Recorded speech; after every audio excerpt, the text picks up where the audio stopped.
Gents, welcome to the Giga Geeks podcast. I am your host, the Giga Gamer Dad, and with me tonight is my co-host, BPDC PTSD, aka the Panda, which is funny because one of our stories has to do with the trash panda. So, Is it the one I'm thinking of? it's the one you're thinking of. Yes. I am. But before we begin, I want to apologize to everybody for not having episodes the last 2 weeks. We've all just been kind of busy, trying to do anything we can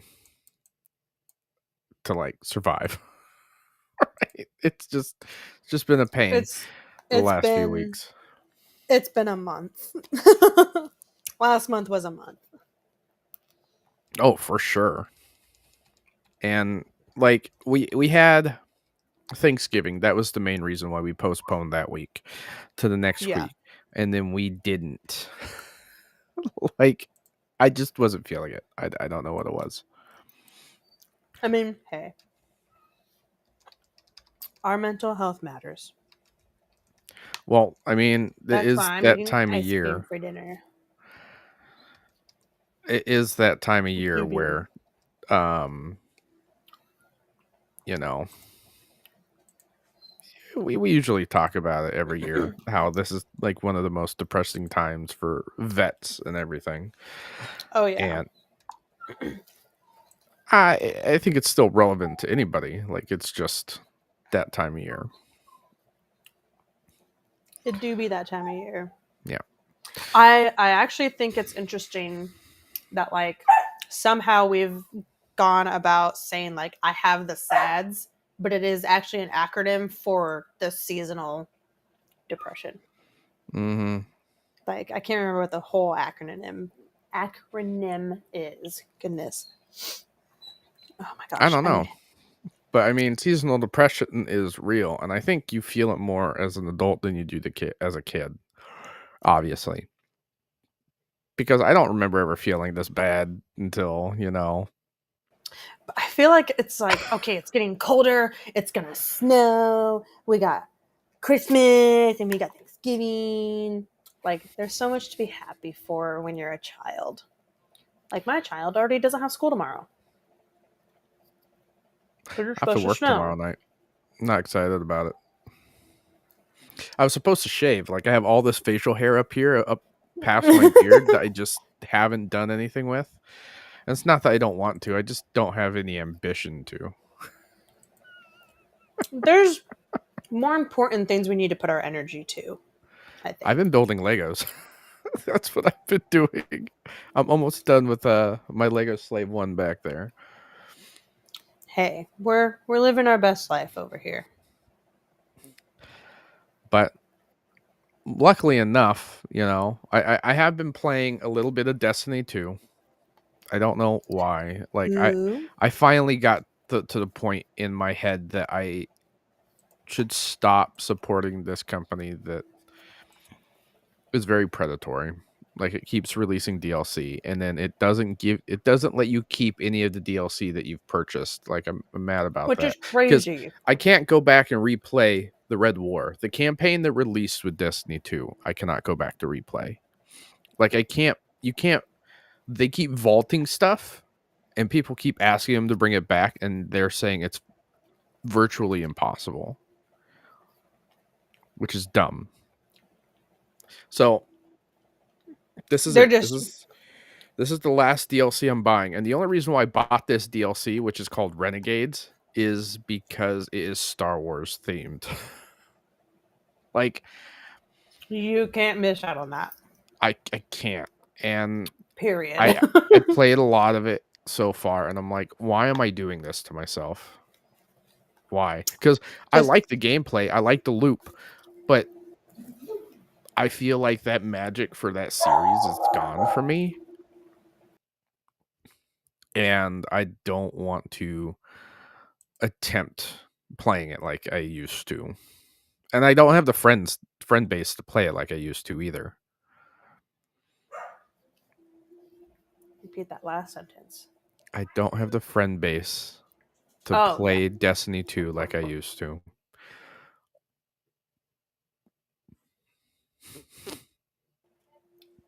Yelling at the kid. To get the dog. Gotcha. But other than that, I've been playing Anno 117, which is a Roman-based city builder. I dived back into Starfield.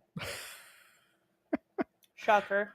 I spent 3 hours the other day downloading mods on not only my Xbox, but also on my ROG Ally, so I could play the save simultaneously. Because I'm that guy. Jump back into Skull and Bones for a bit, because Pirate Ships, that's the one live service that I have stuck with since it came out. Which used to be Destiny, and there's virtually no point and now anymore. Here we are. Yeah.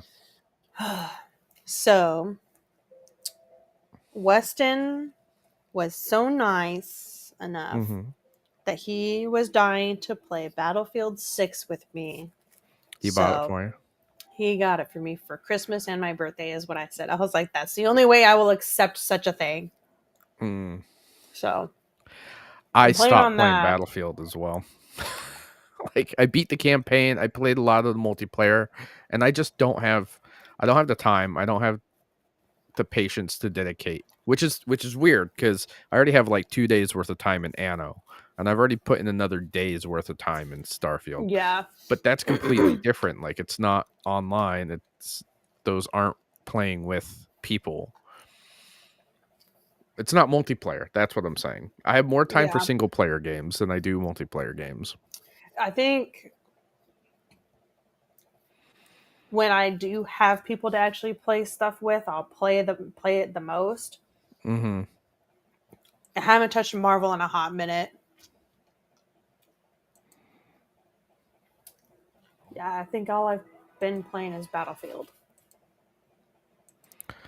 Yeah.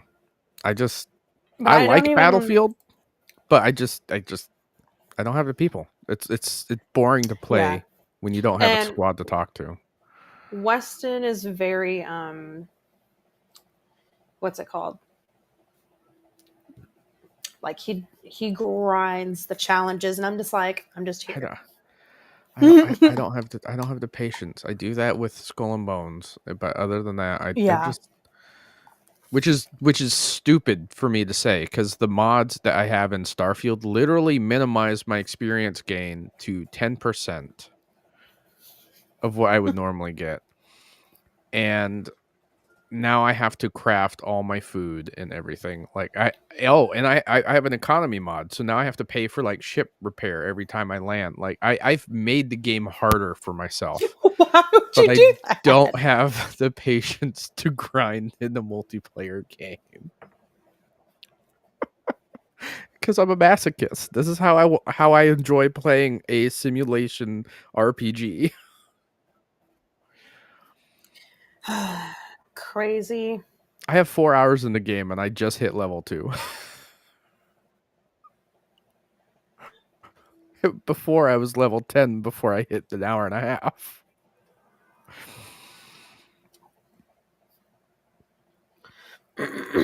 Anyways, ladies and gentlemen, this is episode 45. We are talking about drunk raccoons and sneaky CEOs, and we have a few other stories in there as well.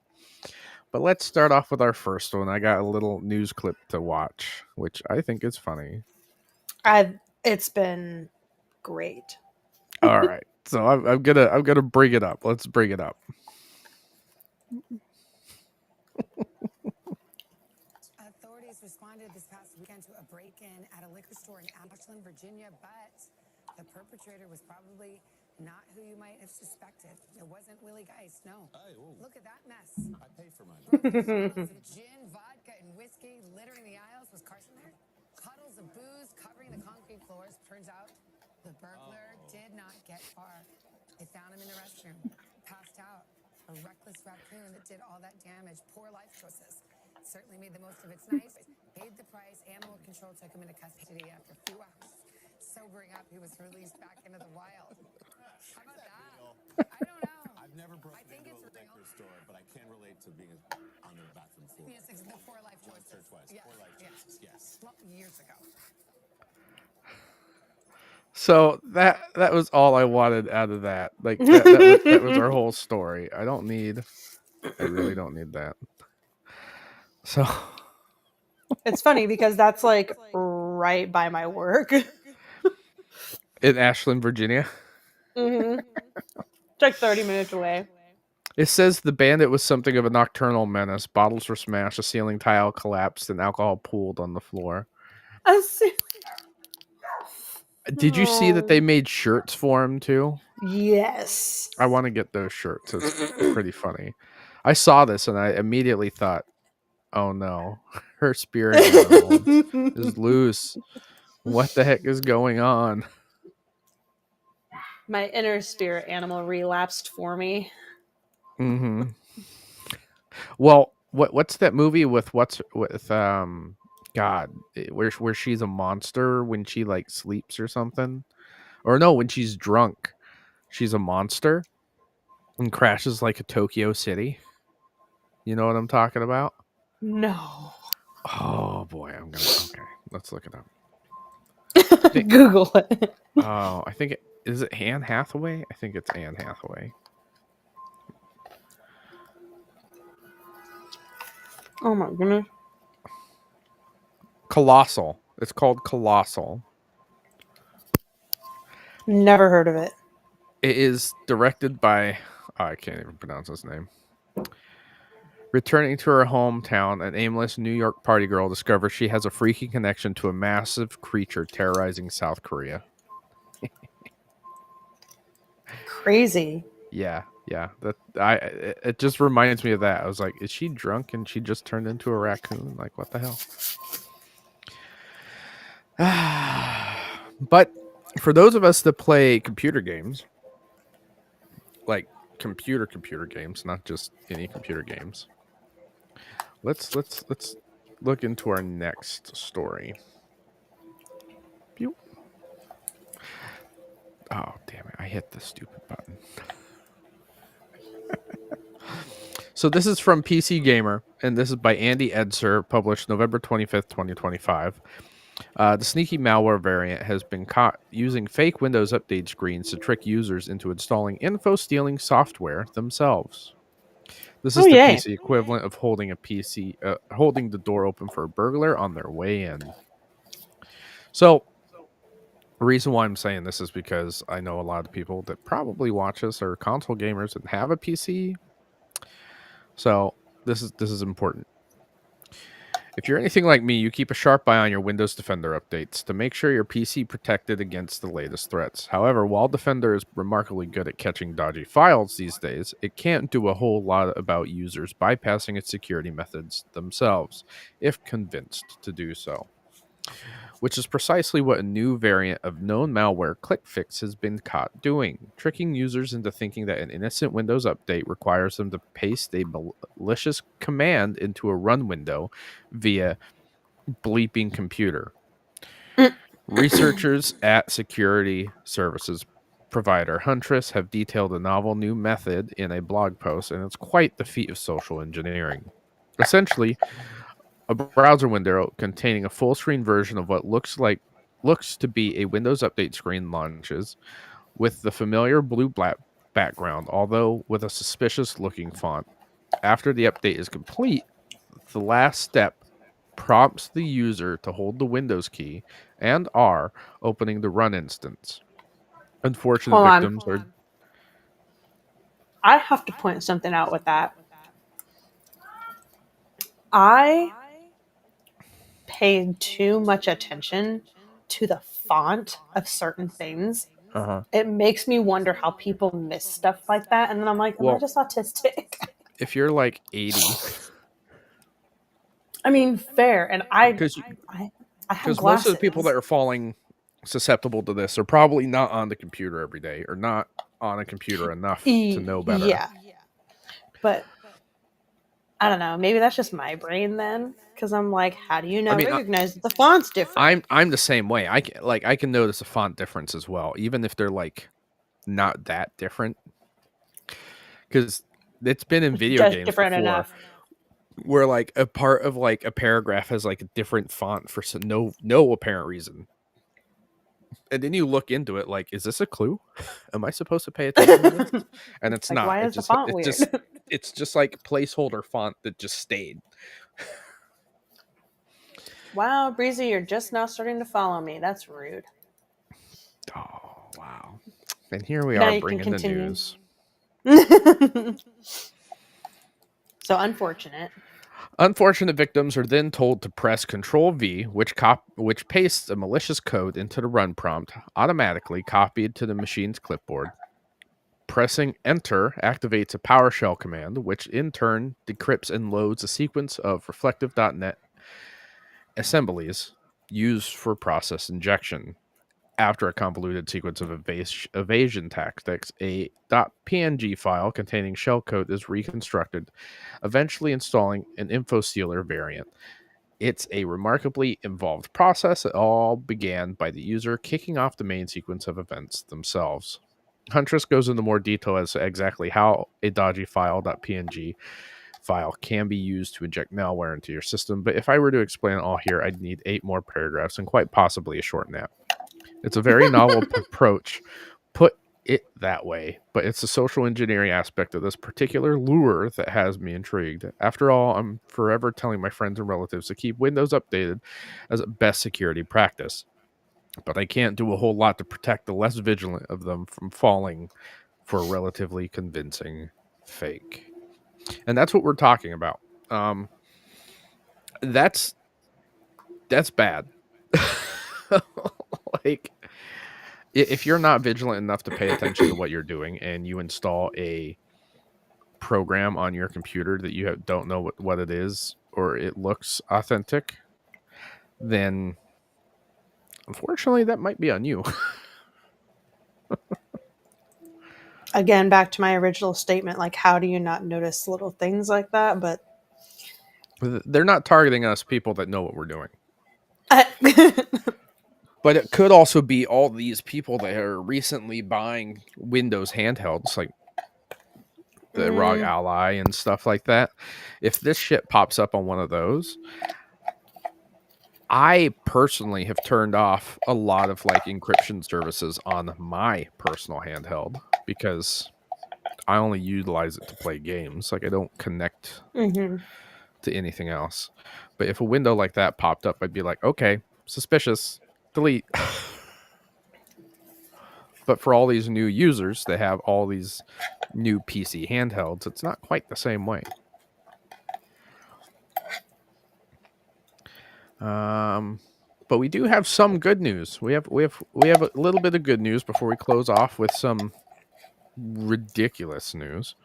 Let's start off with something. I love how blind I get to go into all of this. I know. You're Minus, like responses.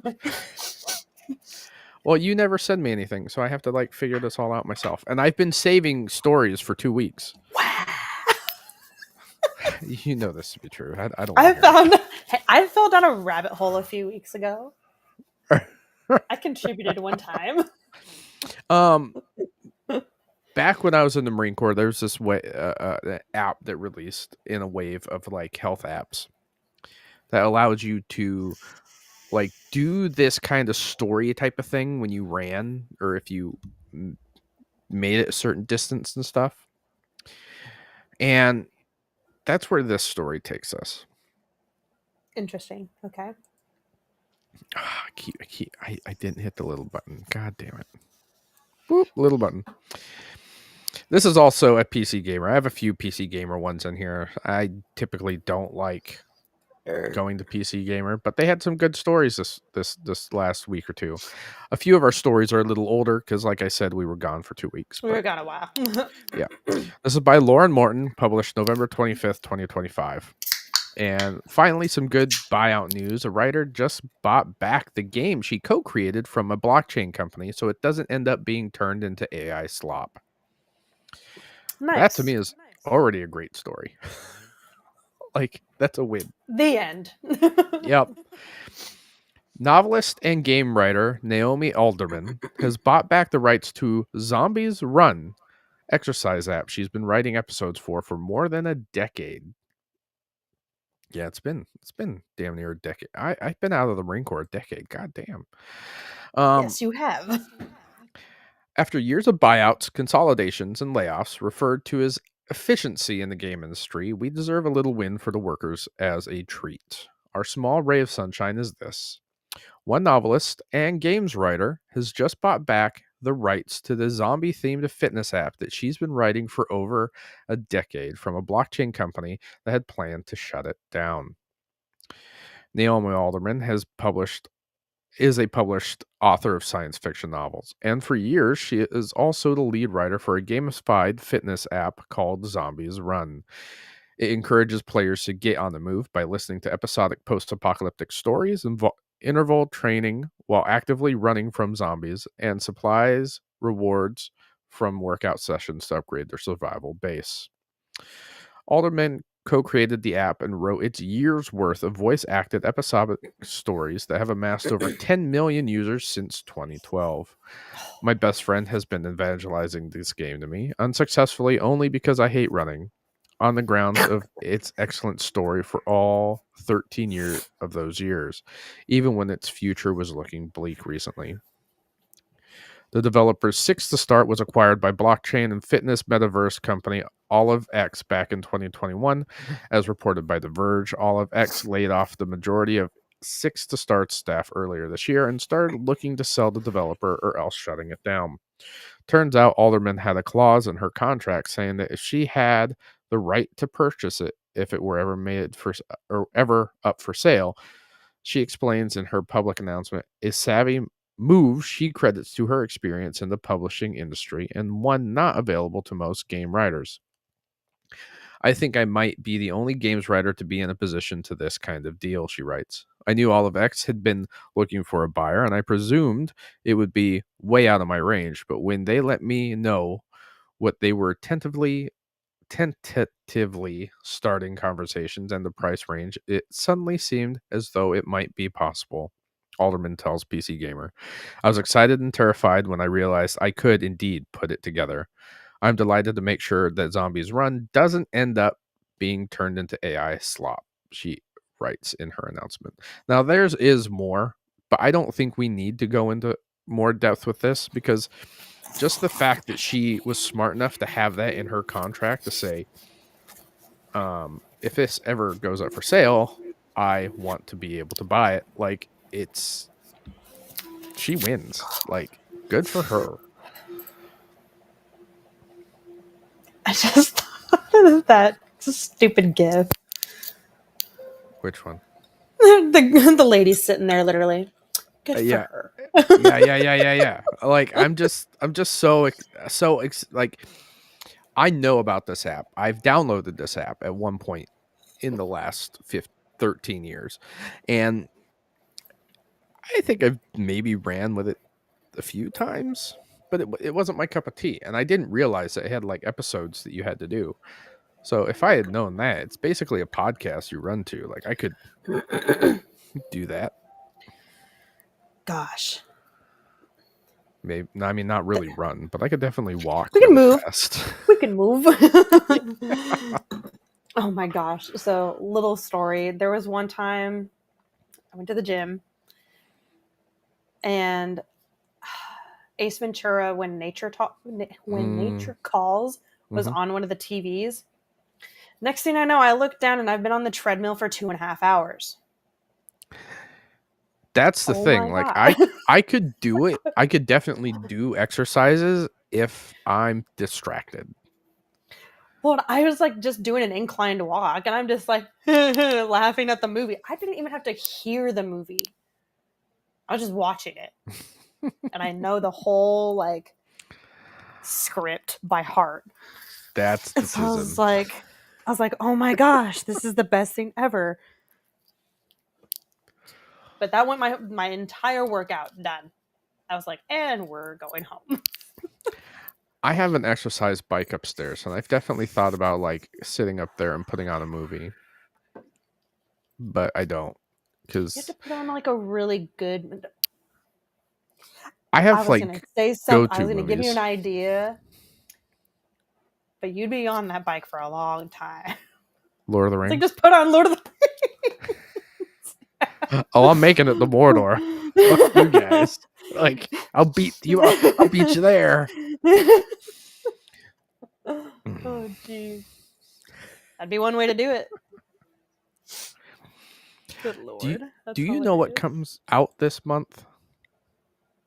On a Wednesday, I'm like, actually. what month are we even in? December. I feel like I should know, but I don't. Other than Stranger Things coming out on Christmas.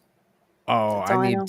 I really need to just rewatch the entire series. Like, I got to the end of the season with the Russians. Couldn't tell you. I think it was the season before last. I don't remember anymore. No, season 2 of Fallout will premiere December 17th. That's right.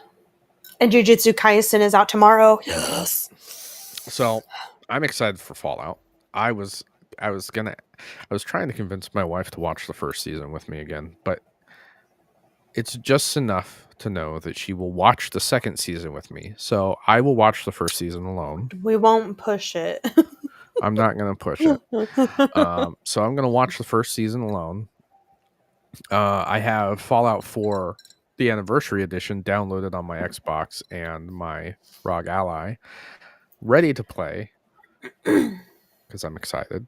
But this next story actually takes us back to Fallout, but in a different way, because this is by Justin Wagner. I'll get it at some point. This is by Justin Wagner, published November 29th. And this it says Fallout co-creator Tim Kaine says canon is whatever the owner of the IP says it is, but that's okay because the best part of interpretation is that you can't be wrong. Kaine uses long-running vlog series to discuss the lines between text interpretation and authorial intent. Oh shit! How long is it? Okay, hold on. I gotta look. How long is this video? No, no, I don't want to watch. Okay, looks like we're watching a Planet Fitness app. That's what I pay for. Hey there. I'm in the mood for something sci-fi. No, Amazon. Oh, it's 10 minutes. I don't think we're watching it for 10 minutes. No. That's a lot. I'll watch it alone. There's a character in Fallout dating back to the original game called Harold. He's a sorry sight, mutated beyond recognition, with a sapling growing out of his exposed cranial innards. But how he got that way isn't clear. Fans have speculated for years as to whether he's a virus-infected mutant, a radiation-poisoned ghoul, both, or neither. And Fallout co-creator Tim Kaine has weighed in on the debate on a larger point. Any interpretation is right, so long as it's designated as such. He said as much in a video uploaded on his YouTube channel yesterday, that the same channel where he routinely shares insights and commentary from his entire body of game dev work, including everything from the original Fallout to the WildStar and the Outer Worlds. The new video titled "Let's Talk About Canon" gets into the weeds as to what counts as canon in a narrative and what doesn't. Okay, so hold on. If I remember right, Tim Kaine is worked on the Outer Worlds and WildStar, which was a sci-fi MMO that came out, God, maybe a decade ago. It's no longer up and running. Like, you'd have to like do some voodoo magic to do it. WildStar came out in 2014, June 3rd, 2014, and it shut down November 28th. Oh, let's see. November 28th, WildStar shut down. 2018. So it only lasted 4 years. 4 years. Jeez. Which sucks because I liked it, but I never had a chance to like fully get into it. And that's just with any MMO, to be honest. Because MMOs are designed for decades of play. Right. I don't have a game that I want to play for decades.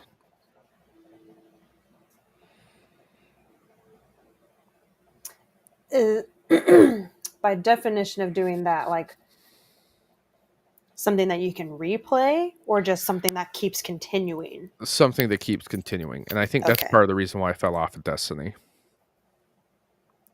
Fair enough.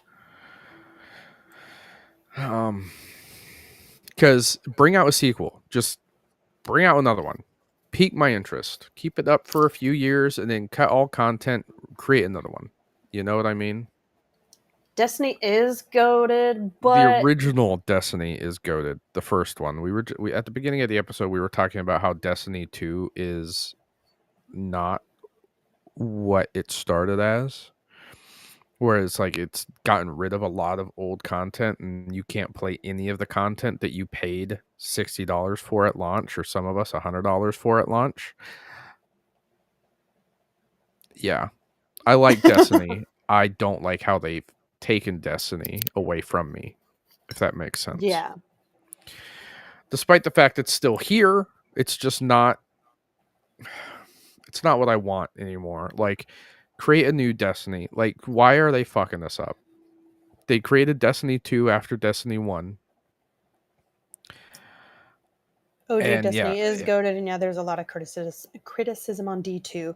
Well, I feel like that's mainly why, because the moment, you're yeah, they're taking content away from it, from the people that want to play this. Like, I wanted to go back and replay the Red War. I really do. I really want to go back and play all the DLCs in order for the story with like a hunter or a warlock, because my Titan is the one I keep through all the way through. yeah. But I can't go play as these other characters because I'm never going to get the other shit that came with them. They lock content behind it. Do you think they can save the D2, or should they just end A- that and start something else? I think they should start something I else. think they should start something else. There's no way to save Destiny 2. The way they could have saved Destiny 2 is allow people to play all that vaulted content, which they said that they can never bring back. And the reason why is just because of like the system mechanics. I logged in to play Renegades, and I haven't played Destiny in maybe 2 or 3 expansions. And what the fuck is going on with these systems anymore? Like, the system that the game started with is not the system that they're using now. Like, they've completely changed it from what it was. And it's at that point, just make a new game. Do a new game. Yeah. Don't keep changing something that was good to begin with.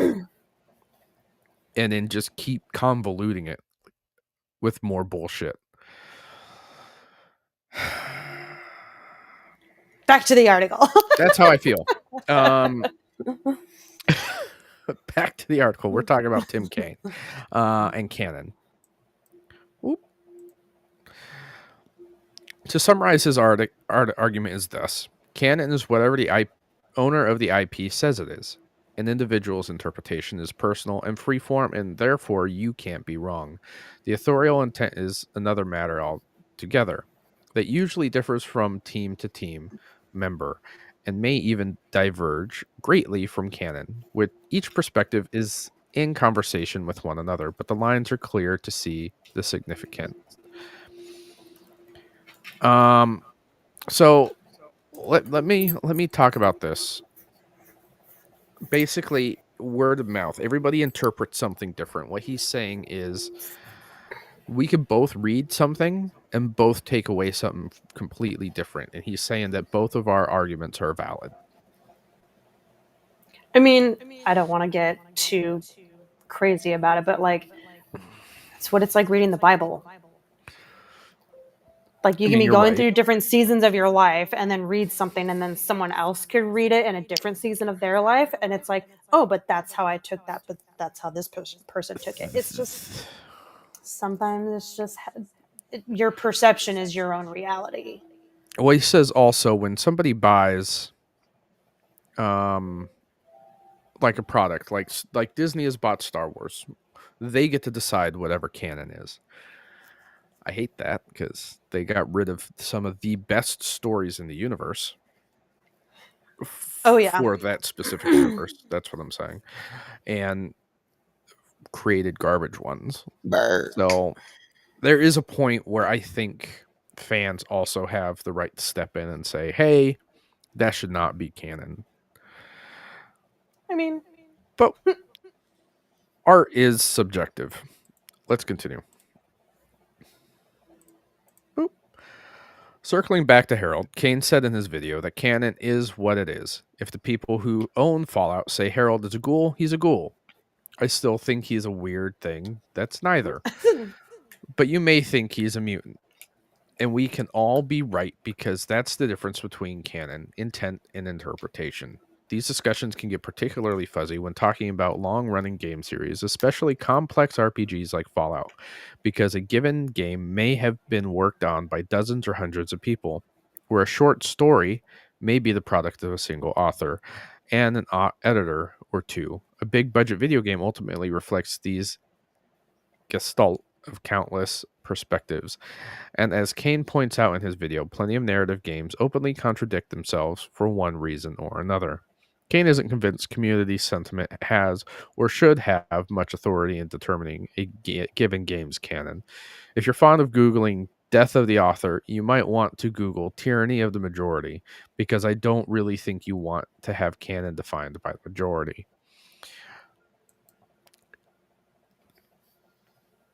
I agree with both sides, because with Harry Potter, death of the author is peak for me, because the world she created is great, but the person she is a piece of garbage. yeah. And that's a very common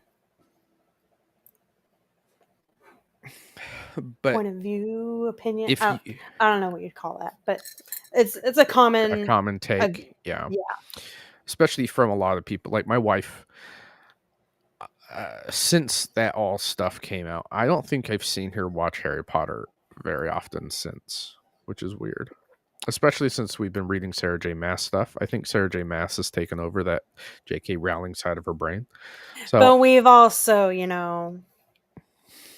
came into adulthood. Yeah, some of us. I have not. I'm literally sitting on a niffler.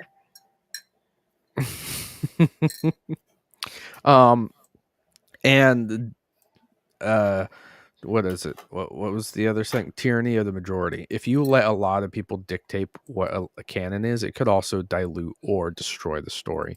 So there is a lot to take away as far as what should be done about it. I think they should be like a Venn diagram, where canon is the shit that we all can agree on.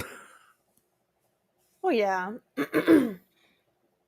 Especially for something as big as like Fallout or Skyrim. Well, like when you look at how people are viewing Harold specifically, it's not going off of some like disconnected branch. It's still connected to the gist of the story of Fallout. Like he could be this or that because do you know what Harold looks like? not off the top. I think I know who it is. It's this guy. Okay, yeah, okay. In Fallout 2. Yeah. But I think later on he became like a tree. Like he has he's changed over the years. I don't know why they have a bag in here, but they probably want me to get something for my wife. I'm not getting her Coach bag. So he's definitely gone through some iterations, and it's one of those things where the plant that was growing in his head just kind of like took over the body. He like evolutionized. It's called evolved, but yes. Thank you. You Words. are welcome. Wow. I need to go to bed. We were going to start with or do the Subnautica one, but I want to talk about that one last. I have a fond love of Maxis games, whether it be The Sims, SimCity, or one of the greatest games, in my opinion, of all time, when it's working and doesn't bug out on you. Spore. That little creature creator game from... I haven't even heard of that in ages. Oh. I fucking love that game.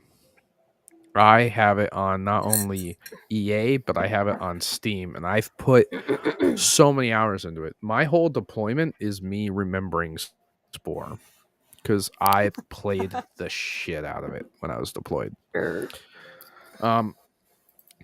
But this is crazy because this story was just insane for me to like read. This is also PC Gamer by Justin Wagner, November 20th. In October 2025, a full 205 months after the ill-fated Life Sim Spore first launch, someone walked into a store, found an old DVD copy on a shelf, and bought it. What? They bought a physical version of a game that has been gone for the better part of what? Decade and a half? What is this? 205 months. 205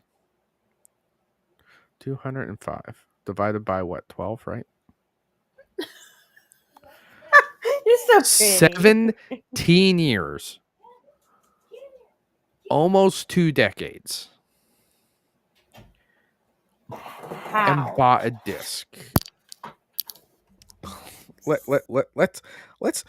continue. Let's continue this because I'm as baffled as you are. Fess up, which one of you was it? I wish I was the one. I really do. No, nobody cares about purchasing through links. See, look at that. Look at that. Nostalgia. So cute. Spore might be one of the highest profile disappointments in all PC gaming, but it's also a game I have a huge soft spot for. It was the first game I ever begged my parents to pre-order for me for my birthday at the ripe age of 8. And I adored it endlessly back when I had no concept of what anyone else expected it to be. These days, I find myself longing instead of for the evolution sim Spore promised to be rather than a minigame mishmash it ended up as. But maybe all I need is a set of fresh eyes. Lucky me, there's at least one newcomer to the game somewhere out there. That's right, Spore is still moving units, or a unit, according to video game industry analyst Matt Piscatella. As he shared a post on Blue Sky, Spore is one of 9 games and the only PC game to sell a single physical copy in October, alongside Backyard Baseball for the PS2 and Burnout Paradise for the 360. Among video games selling one physical unit in October is Burnout Paradise for the 360, Carnival Games for Wild West 3D for the 3DS, Incredibles 2 Rise of the Underminer on GBA, Imagine Fashion Stylists on the what is NDA? Is that's I want to say it's a Nintendo or no. God, I don't know. Are you looking it up? I'll look at it. Yep. I'm gonna feel like an idiot once you say it too. PC's Spore, obviously. Backyard Baseball on the PS2. Hasbro Family Game Night on the PS3. Cooking Mama Cookstar on the PS4. And Ultra Bust-A-Move for the Xbox One X. I think it's a typo. It might be.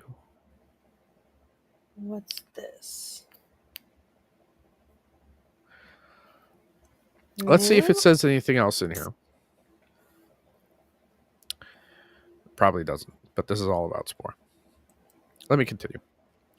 The source of this data is a monthly video game market results study from Circana, where Piscatella is a senior director. So I can only assume someone hit the bottom of a discount bin at a Walmart in the middle of nowhere. If, dear reader, you happen to know this person who bought a physical copy of Spore in 2025, stay by their side through this process and comfort them when they realize that, yes, the space stage is the only fun part of the game outside of the creature creator. So, just reverting back, I think it's supposed to be NDS. Okay. So, Nintendo I think DS, it was a typo. Yeah. That might be it. This is the second sign of life that Spore has shown over the past year. In 2024, the Spore website suddenly fired up again, too, complete with an official Discord server.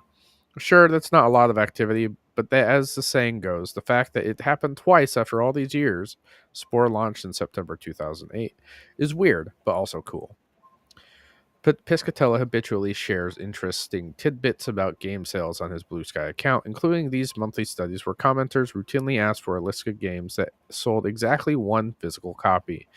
There are no PSP games on this list this time around, but Tom Clancy's Endwar did sell 2. Another interesting set of stats from October study is the year-to-date top 20 best-selling games list, where Battlefield 6 is unsurprisingly dominant and Helldivers 2 takes up the caboose. In the perfect world, Spore would have been somewhere on here, but them's the breaks. Huh. I fucking love Spore.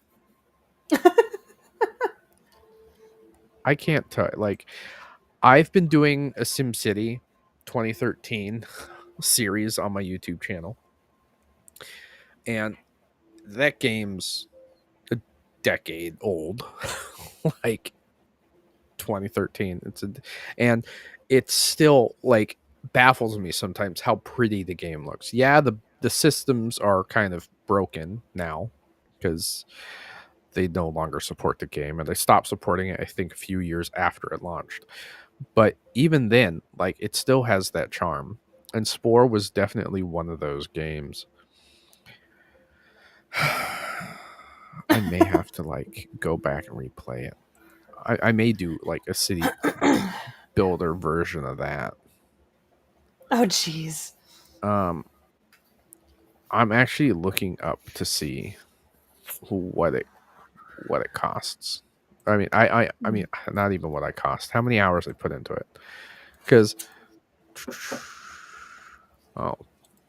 I have all the expansions too. On Steam, I have 28 hours in on it. Jeez.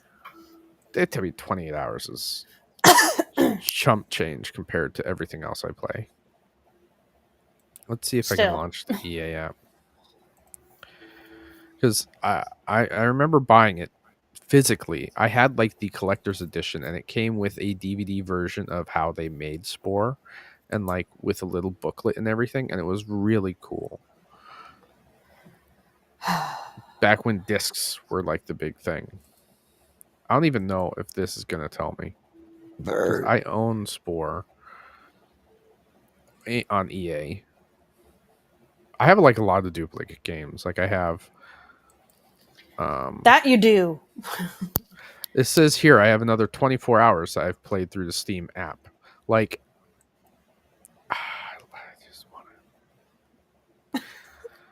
I may start. I may start to download. That's what I'm thinking about. Because I got Spore to run on my Steam Deck of all things.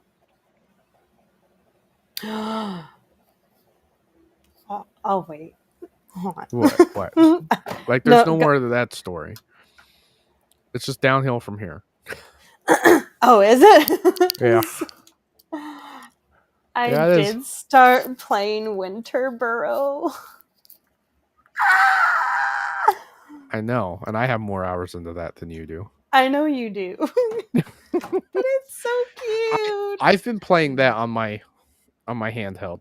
Like, that's where I played the majority of it. I haven't touched it because I'm trying to stream it. But it's really cute. I was so thrilled because I was like, I'm a little mouse. I am It was a have game mixed I didn't feelings know that about I it. needed. I like it. I just it's not hitting that itch for me because I want to decorate my house, and there's absolutely not a It's lot. like very minimal. Yeah. Yeah, it's like a cozy game, but it's not a cozy game. Like it's It's actually kind of stressful yeah, because you get it's a winter cold. survival game. Like it's a survival game. That's really what it is, and it doesn't do it in the same sense that I would expect a survival game to play, and it And makes me I mad. didn't expect that for some reason. I was just like, oh, dirt to dirt, just wandering around outside. And then I can see like the edges of my screen. I'm like, why is that happening? I'm like, I'm getting cold. Mm-hmm.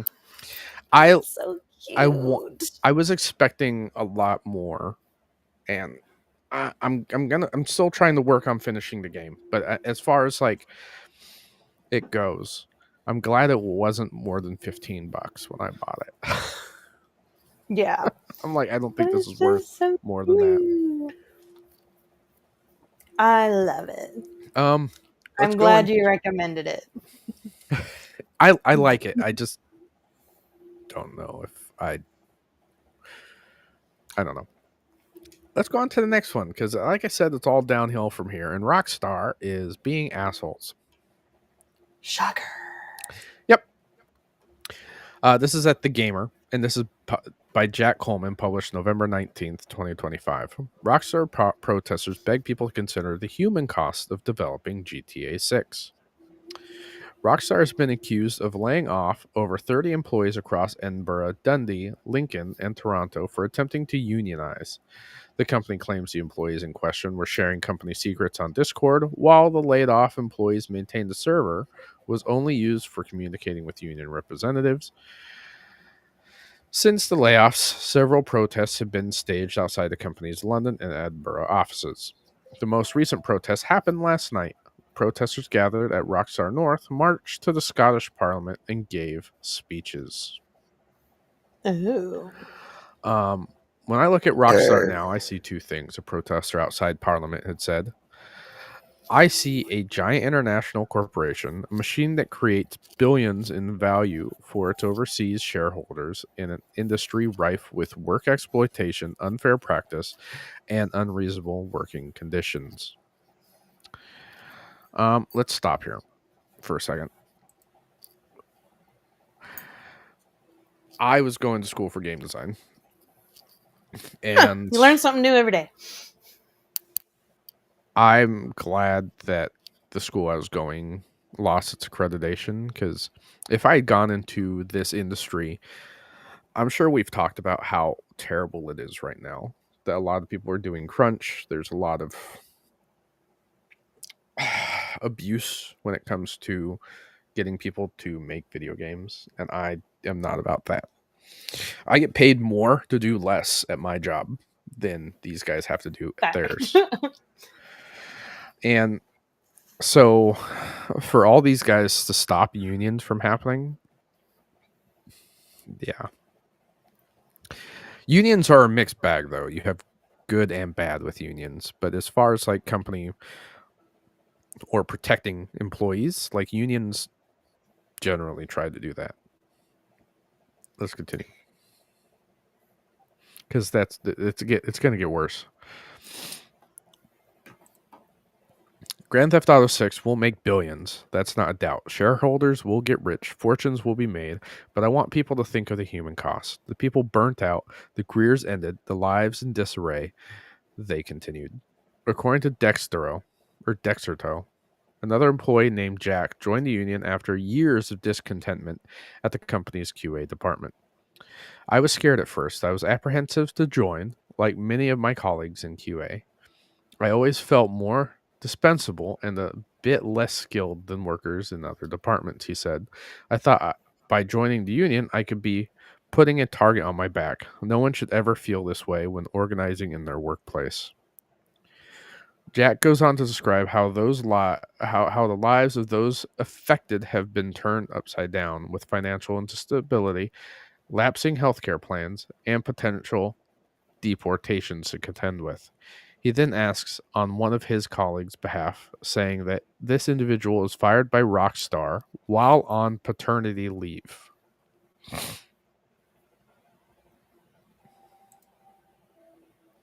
While on paternity leave.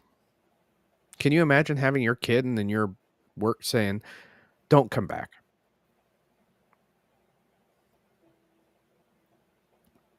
I'd be. I would sue. Oh yeah. Yeah, especially since paternity leaves in most countries, other than our own, are protected.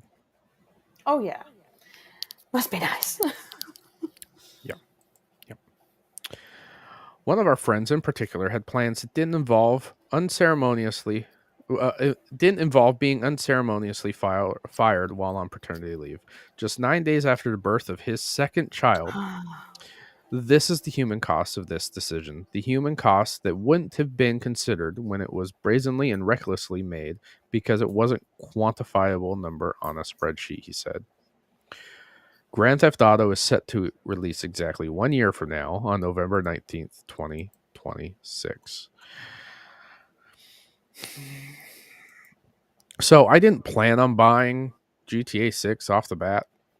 This kind of doesn't make me want to buy it at all.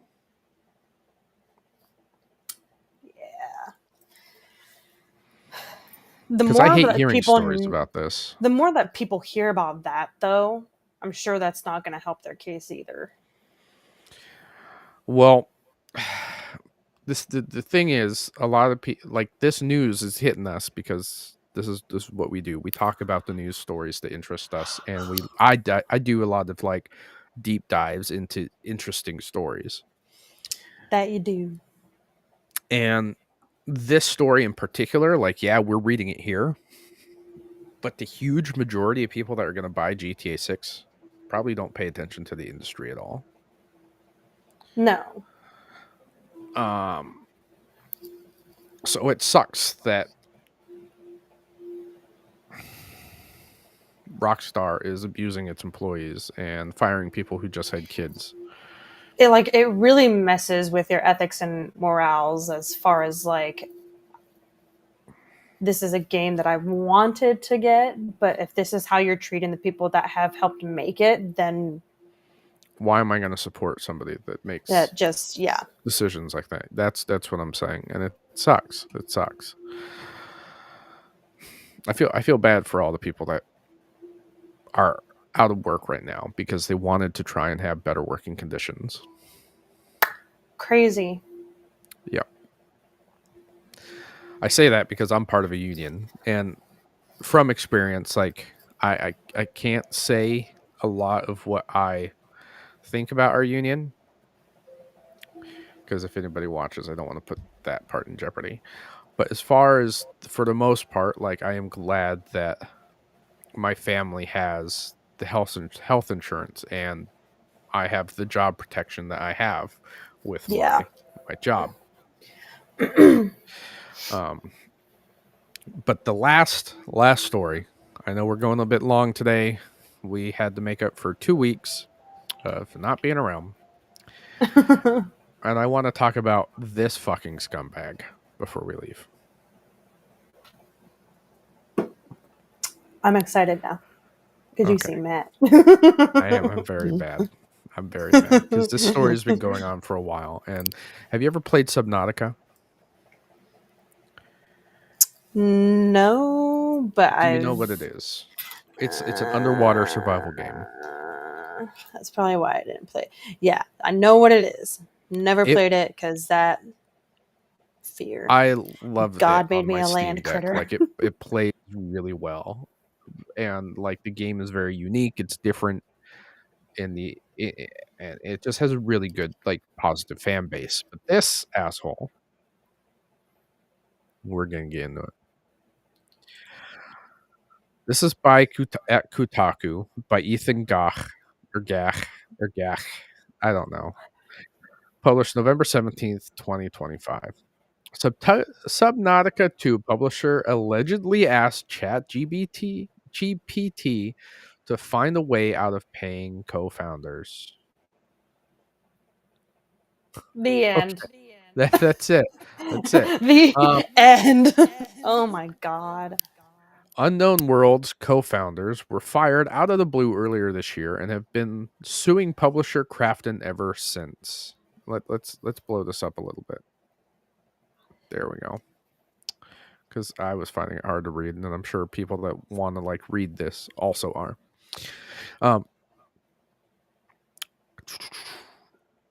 Claiming it wrongly terminated them to avoid paying a $250 million bonus if Subnautica 2 hit certain sales milestones. The studio's co-founders now claim in a new filing based on discovery during the legal process that Krafton engineered a takeover only after it failed to renegotiate lower bonuses. The publisher's CEO allegedly even consulted ChatGPT to try and get out of the massive payout.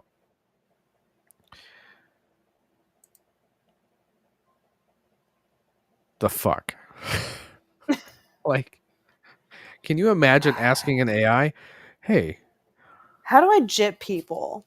how do I get out of having to pay co-founders who helped me start up this company? It almost makes me want to type it in myself just to see what it says. Just to see what it could say. Yeah. Oh, No, God. I'm with you. But fucking Jesus. A copy of a pre-trial briefing release recently filed on behalf of unknown founders Charles Cleveland, Adam Max McGuire, and Edward Ted Gill. I don't think they needed these stupid middle names in there. Come on, guys. I get you may be called somebody else, but chill. Includes new evidence, they say, vindicates their side of the dispute. Namely, that Krafton was well aware of their ongoing roles within the company, that they weren't directly leading Subnautica 2's development, and that concerns about delaying the top wish-listed Steam game over missing content only arose after Krafton got worried about having to make $250 million payout it agreed to back when it acquired the studio.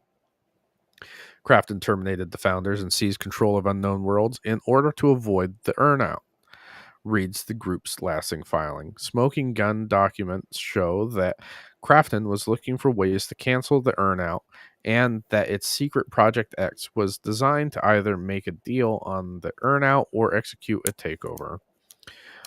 When the founders would not agree to Krafton's demands related to the earnout, Krafton decided a takeover would be the easier route. It goes on to cite snippets of internal communication at Krafton, including an apparent conversation between publisher's CEO Kim Chang-han and its head of global operations Richard Yoon. So let's look at this. I had a phone call a little while ago. This time they're asking for $75 million for themselves and $40 million for the team members.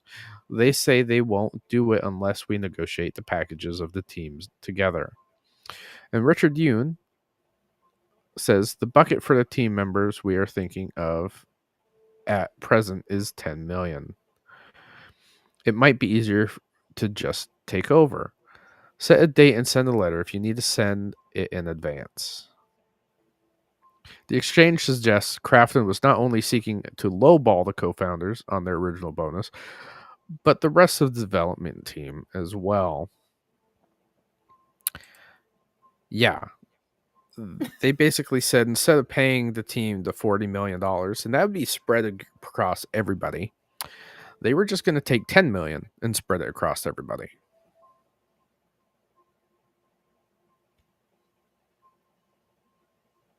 The fuck? It's like, that's people's livelihood. You have all these people that are putting so much money into, or not really money, but putting so much effort and time into helping you make this game, and you want to stiff them? That can only end badly. Let's finish this up. The new filing also claims that Krafton felt it had overpaid for Unknown Worlds and wanted to avoid following through on the original contractually obligated payout at all costs, even going on so far as to ask an AI chatbot for help. Maria Park told Kim. It seems to be highly likely that the earn-out will be paid if the sales goal is achieved regardless of the dismissal with cause. The new filing reads, Kim turned to artificial intelligence to help him brainstorm ways to avoid paying the earn-out. ChatGPT likewise advised that it would be difficult to cancel the earn-out. The co-founders claim Crafton refused to produce the ChatGPT conversations, and when pressed, confirmed they no longer exist. Well, if he confirmed they no longer exist, it means they still happen. That means yeah. Crafton disputes that characterization. No, this claim is simply a distraction from their own efforts to destroy evidence, such as Charlie's reminder to the other key employees, Max and Ted, to delete anything incriminating from their own ChatGPT accounts, it said in a statement to Kotaku. The pre-trial briefing also accuses Crafton of throwing out new justifications for the co-founders' filings in hopes that one might stick. This includes allegations that the co-founders intentionally deceived the publisher about job changes and other important studio business, and also stole files before their firings. The co-founders dispute this, arguing that Crafton was well aware of everything going on and that no confidential information was ever disseminated. They further claim that no one in Crafton prior to the firings ever expressed the need to delay Subnautica 2 from its upcoming August early access launch. So we're not going to read. I think there's a little bit left. I don't think we really need to read this. These are the same guys that did like Kerbal Space Programming and like canceled its sequel. And I have a buddy that was really mad about that. But you have a game that people take in high regard and really want the second one to hit just as good. And you are fucking with the people, one, making it, and two, trying to get out of having to pay them to do it. That seems like a bad idea in my opinion. But again, how often are people that are actually looking forward to these games paying this much attention? You're right. It's a shame. It reminds me of that story as much as we do. It reminds me of that story I read a little while back where a programmer basically that had helped he started with the company, like set up the company and everything. When they went to go do layoffs and everything, he had wrote a code in their system that said that basically like read the registry of employees. And if his name did not appear in the registry, it would shut down and start deleting files on everybody's computers. I mean, granted, he did get in trouble, but like crazy. Yeah, like if he didn't leave on his own accord, then sure. But if his name was taken off a registry because they were firing him and it starts shutting everything down, that should be a sign. Should be. It's just mental. It's mental, I tell you. I'm pretty mental. That's mental. Yeah, we know. You have two different colors of hair right now. I know. You look like Cruella DeVille. Thank you. I actually had a gentleman ask me today what color my hair was in my driver's license. I was like, "Oh, it was green to my to my armpit." He's like, "What?" Like, yeah, and that was like not even a year ago. I mean, mine still has my driver's license still has hair, and I don't have any now, so it does. Crazy. It is what it is. It's crazy. We just went through 7 news articles in an hour. I didn't even think that was possible. I'm surprised. I know. Usually we can barely get through 4 without having to. I think it's because we just so rolled focused into one and just kept going and going and going. Yeah. I'm excited for Christmas. I am, but I have the child's birthday on the 26th, so that's the only thing I care about. I have so many presents to wrap. Literally, I know what I'm like getting because I'm excited. So my mom text like me and my stepmom, like, oh, just wanted to make sure that we got all these things. My mom sent a novel of what she got. I'm like, oh my gosh. I'm like, quit Oh yeah, buying stuff. my And then my mother-in-law. stepmom got like 4 things. My mother-in-law bought our kids a ton of presents, and which is crazy because my daughter came home after my mother-in-law picked her up from school with stuff from Five Below, and I'm like, she has come home with something from your house every day this week. Every but that's what grandmas do. Where am I going to put all these toys? That's yeah. But My that was wife and I have my my wife and I have plans on like cleaning the living room with a big black trash bag before Christmas because we have a new sofa coming in. Ooh. Yeah, as recliners. I am super excited. Ooh.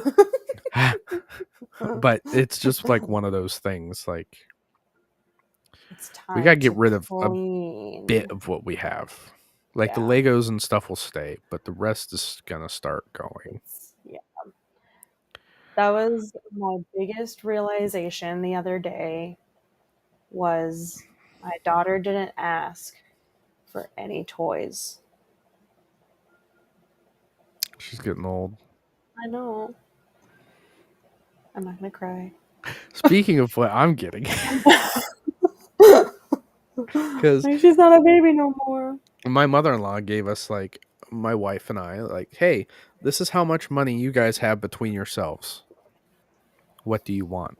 And my wife and I were like, oh, what do we want? My wife was like, oh, I'm probably going to ask for like money towards my trip and stuff. And I've been looking for a new wedding ring because when mine was originally sized, I was like close to 300 pounds. So my ring was massive. I think it was like a 14 or a 15. Holy cow. And now when I wear it, even with like a ring sizing brace type of thing, I fling my hand and it flies off my finger. I wanted a new ring for Christmas. And it just so happened to be that the $800 ring I was eyeing was on sale for I Black remember Friday. this conversation now. It was like 45% off, and then I got another 35% off of that because they sent me a stupid thing in the mail, and I'm like, this is what I want. I am getting a ring with genuine T-Rex bone in it. It has T-Rex bone in my ring. Oh my god. It's T-Rex bone. But did you know that it has T-Rex bone in it?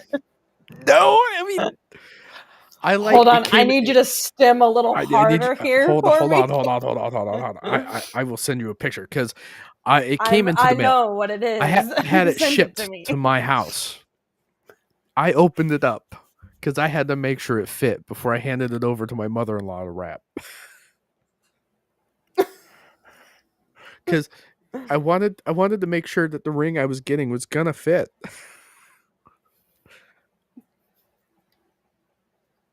I'm so excited.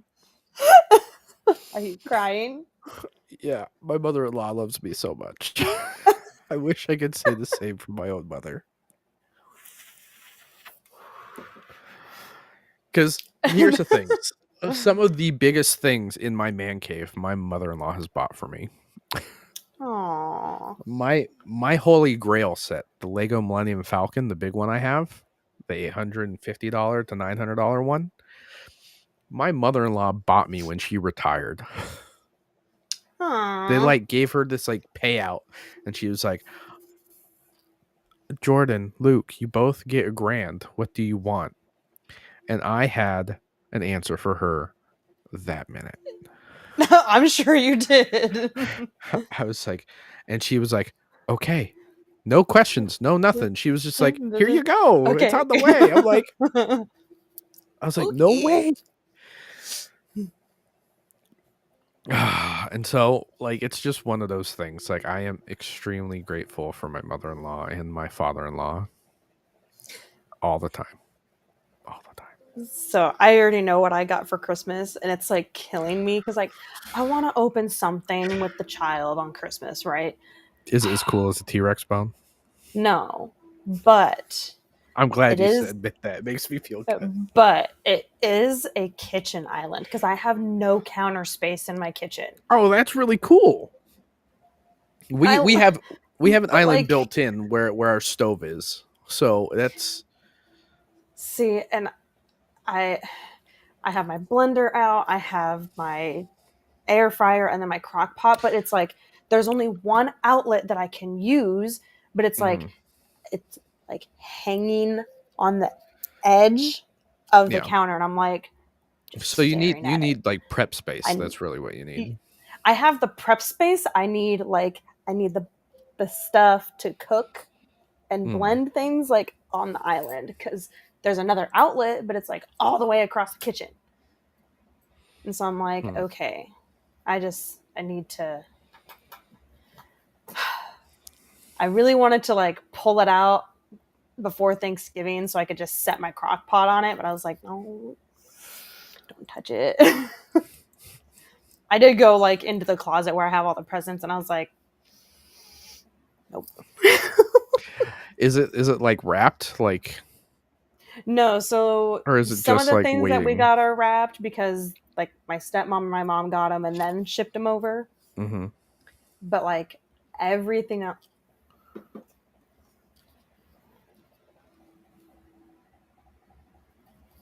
like that couldn't fit in the closet, and I'm like, it's just gonna I sit get it. there. I get it. I get it. And so my stepmom even asked me earlier today. She's like, "Oh, did you end up getting a package at your house?" I'm like, "I don't know because by the time my kid gets home, like I'm not home. Mm-hmm. Like every package that's come in, she takes it and she puts it in the closet." And I'm like, "At least you're smart enough to do that." But like, come on now. Mm-hmm. I'm like, I don't know what came in. I when my mother-in-law asked, I had backup ideas. Like there are a few Clone Wars Lego sets that I'm waiting for. What's that? Is that a Lego set? That Kickstart that I showed you Oh, with is that my book? friend's book with the Nice. audio book, and there's like little art pieces and stickers. Oh, that's really cool. I still haven't opened it yet. That's like the Dracula leather bound edition I have up there that I helped kickstart. Yes. I get it. I get it. It's Love really it. cool. So excited. We're starting to put a lot of our like collective books upstairs on like shelves, like our collection to show our fancy books, like our night editions of Akatar. Funny story. My mom found these books and she was like, "Oh, these are for the child." My sister informed my mother that these are not for They are children. not children's books. No. Those are sitting up on our shelves right now. And my Yeah. wife was like, "Oh, I want you to read Fourth Wing with me." I was like, "I've read a whole series. I've read 3 series by an author that you picked. We got to read something I have to pick this time." Yes.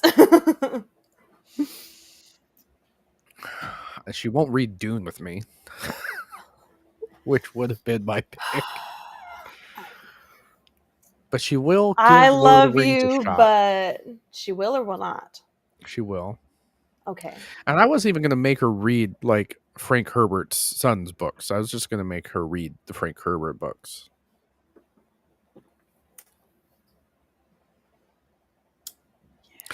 Maybe I'll throw in some like Star Wars expanded universe stuff. Halo. I didn't even read the Halo books. I've read a couple, but eh. Was it to please a boy? No, it was like my brother started playing Halo, so then I was like, Hmm. "Oh, I'll just read the book since I can't play the game." And I was like, meh. Yeah. It was okay. Did you see that they're remastering the first campaign and like releasing it? I think we talked about this before. But they're Maybe, releasing and but remastering or remaking the first game's campaign, and they're releasing it on Xbox, PlayStation, and PS3. Or not PS3, PC. My bad. not PS3. It'd be funny if they released it for the PS3. Like they just send it all the way My back. thing is, can you run? Because there's like the Master Chief collection, right? Mhm. Oh my gosh. I didn't realize like there was no running in these games back then. Oh yeah, I think it is completely updated It's to allow crazy. sprinting. Oh Like my I went and God. played the original Halo, or like I started with Reach because I wanted to play them in chronological order, and I got past the first level, and I was like, I'm done. I'm It's like, I done. can't run anywhere. There's no running in this, and it It's like so it's just but a then you start convenience. jumping around everywhere and you're moving faster. I'm like, so that's why we were jumping everywhere. It's Yeah. so funny to me. The things we did in our Mhm. early gaming days. We take for granted everything we have now. I know. Ladies and gentlemen, it is game over. Don't forget to like and subscribe. If you want to be on the show, please hit me up, the Giga Gamer Dad, on Discord, YouTube, Twitter, anywhere else you can find us. If you want to be on the show, that'd be great. I'd like some more commentary, some more surprises, some more pizzazz. He's getting tired of me, is what he's saying. I am not getting tired of you. I'll never get tired of you. It's just, Hmm. oh boy, it's just been a long week. I've slowed down my release schedule for SimCity to once a week instead of bi-weekly, because yesterday I usually like film Thursdays on Wednesday and then Mondays on Thursday, and I was just like, Mm. I'm losing my damn mind right now because I have other projects on the back burner, like reviewing the handheld and reviewing Void Train, and I just, if I don't have a spot in the day to be able to do those, then I can't. I've already Yeah. recorded all the B-roll footage for Void Train, like all the gameplay footage. Like Oh, good. I just need to actually do the review now, and I keep putting it off. I'll remind you from now on. I I'll thank just be like, God hey. I don't read the reminder. I am autistic, and it sits on the back of my head the whole day. So don't worry, I don't need reminders.